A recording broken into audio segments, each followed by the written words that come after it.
Good morning, traders. This is Tony D from easyMarkets in Sydney. We've had a fairly stable night overnight. A little bit of pushback here from the US dollar against some of the majors, but what we saw was that the commodity currencies was where the action was. So Euro Aussie selling, Aussie dollar buying, led by the central bank governor talking up the chances of the next move from the RBA being higher, not lower, putting in bed that story, which was a bit of a story a couple of months ago when the door was opened up a little for the RBA to cut rates. From what we've seen, that the recent growth numbers has put that down. What we do have though is that for the first time in 16 years, US interest rates are higher than Australian interest rates on the 2-year. So this is going to lead to probably selling over the medium term for the Australian dollar, make it harder to catch that buy on the dip feel, much more of a sell on the rally feel.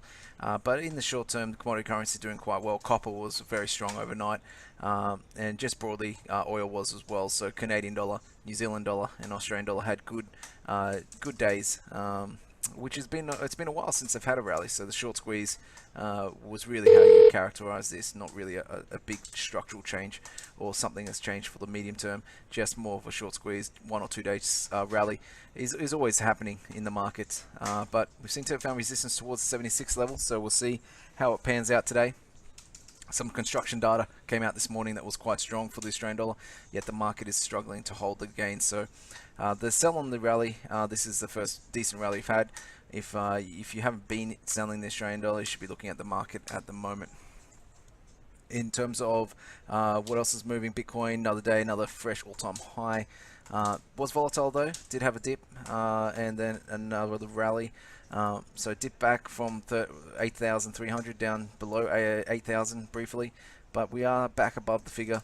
Lots of good news out there. Market's excited about the CME launching their new futures product sometime in early December. December 11th was flouted, could be a little bit later than that. We'll see if they come through exact date shortly, but that just allows a lot more investors into that market, so it should be a big deal in terms of supply and demand.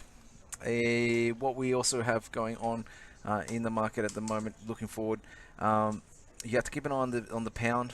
The pound has the rumours regarding the new Brexit offer seem to be substantiated, given that May has come out and said they were going to make a deal and then they'll tell us the number.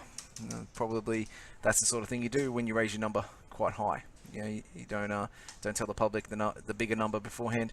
You just get the deal done, get the extension sorted, and that could be the good news that the pound buyers have been waiting for.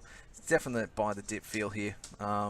In the pound, you can see the medium term trend is still very strong. On the short term, if you look at the daily, you can see the same sort of structure there. Buying on the dips have been pretty solid, all the way up from that 130 test we got a couple of weeks ago.